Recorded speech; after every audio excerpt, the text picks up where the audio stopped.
Let's start our discussion of thermodynamics. This is a very useful science to know. It's used widely in physics, it's used widely in chemistry. It has its application in biochemistry as well in the field of metabolism. So, people in all walks of life are required to know thermodynamics, and here we shall discuss what it is. So, before understanding thermodynamics, let's see what the word means. Thermo means heat, and dynamics means movement. Essentially, we'll be looking at lots of processes in which heat goes from one place to another, energy is switched from one place to another. So, really, we're going to be tracking a lot of movements, hence the dynamics part. So, before we start the whole discussion on thermodynamics, let's go over its four main laws. So the first law is the Zeroth Law. It's not the first law, it's the Zeroth Law because, well, it was discovered after the first law, but since it's so important, they decided to place it before the first law and call it the Zeroth Law. So really what the Zeroth Law does is it's the foundation of thermodynamics in the sense that it defines something called temperature. So as we go on, I will discuss temperature, but for now, just know that the zeroth law defines temperature. And we'll start from a blank state and pretend we don't know anything about it. The first law, it defines energy. So basically, this law gives us some sort of statement about energy of the system.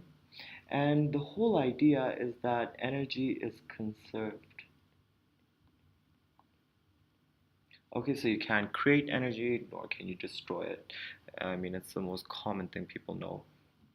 So if you're sitting in a system here and you have 10 moles of, let's say, hydrogen gas, and let's say you come back to this container in 100 years, well, you will still, if everything else is kept the same, you'll still see 10 moles of hydrogen gas.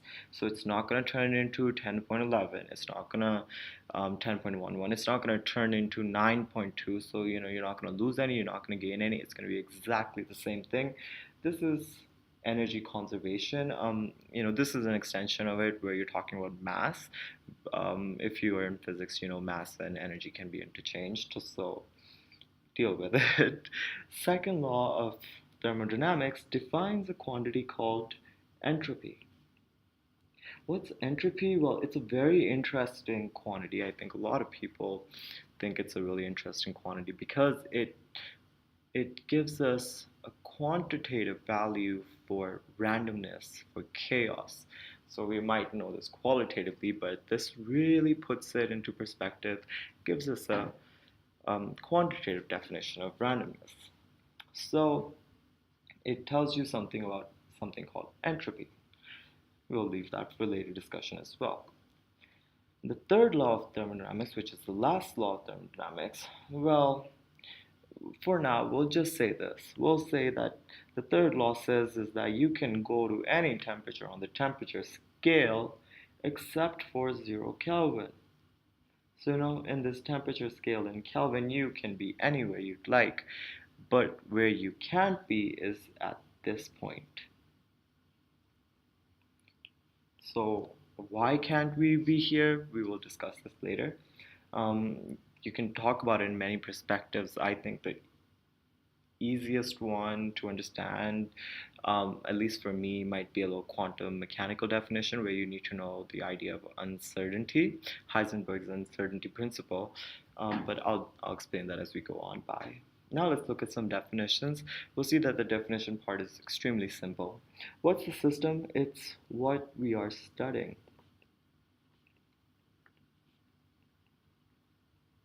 It might seem obvious that the system is what you're studying, but sometimes you really have to identify your system. It might not be obvious, but you really need to know which part of the system or which part of the universe is your system.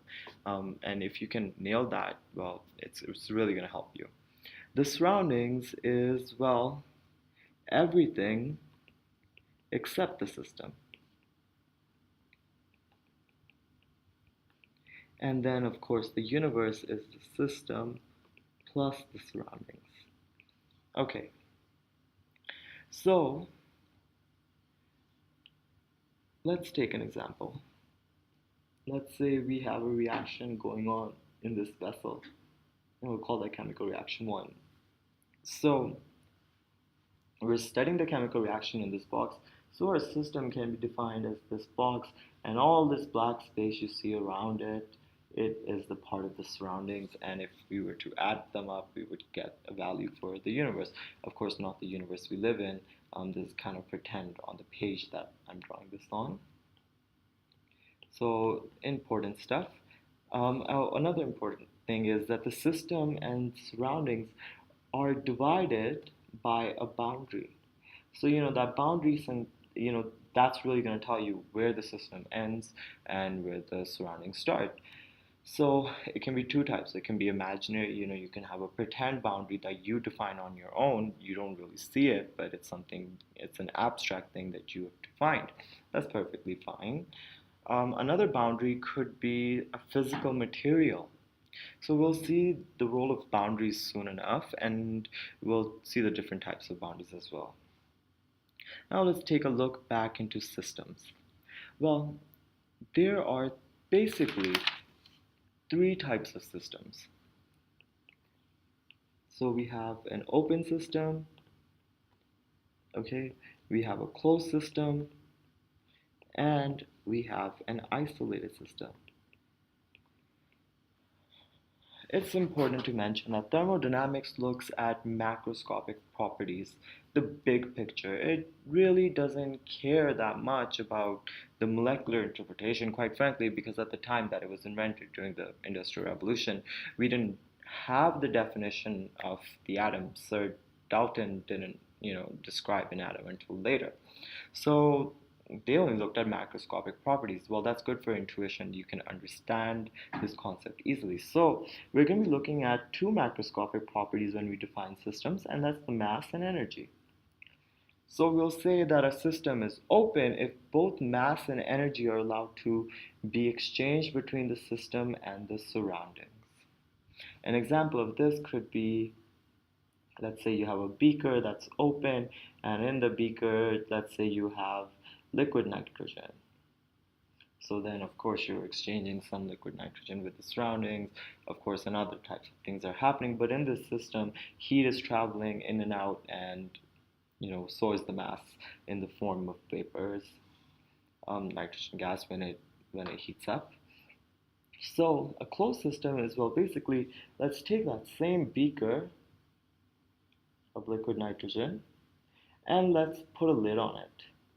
If you put a lid on it, then basically no mass can travel and no energy can travel too, given that this boundary, energy in this case can travel in a closed system, and that's because this boundary over here permits energy to flow in and out. So it's not an insulating material. For an isolated system, however, you can get that same beaker, cover it with, let's say, a plate so the mass isn't exchanged, and then you can put it in a thermos which has insulating material, so now heat isn't exchanged with the surroundings, it just stays in the system. So these are your three kind of systems, and we'll discuss them later on too. So now let's describe two types of properties, extensive and intensive properties of matter. Before doing that, let's just talk about the state of a system. What does it mean? So let's say I have a room full of a gas.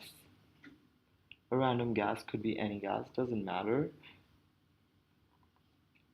Okay, so we have this random gas, and let's say I want to describe this gas as best as of my abilities. Well, I can describe this gas or the state of the gas, how it is at a current period of time, in terms of a few variables. That's P, the pressure, the temperature of the gas, the volume of the gas, the moles. You can also identify it in terms of the molar mass. So these sort of things, they give you a definition of the state of the system. It tells you, how is your system like. And in thermodynamics, we'll be going from one system to another. Okay, so maybe this is P1, and then you might be going to P2, and you might keep everything else the same. So the only thing you might be changing is pressure. But you go from one state to another. Another important thing to mention is that both of these states are in equilibrium. Both of them. So what that means is that if you keep this system, let's say this system number 2, let's say you kept this gas in this state and you left the room, and then you came back 100 days later, you would find the gas to be in the exact same state. This is the definition of equilibrium. So essentially, if you go forward in time, the system looks the same. You go reverse in time, the system looks the same, right? It's the same gas, same room. You go forward, you go backward in time, nothing's happening. The system's in equilibrium. So now we'll quickly finish off with extensive and intensive properties, and then we will talk about state variables in the next video. So extensive properties and intensive properties. Both of these have to do with the amount in a system.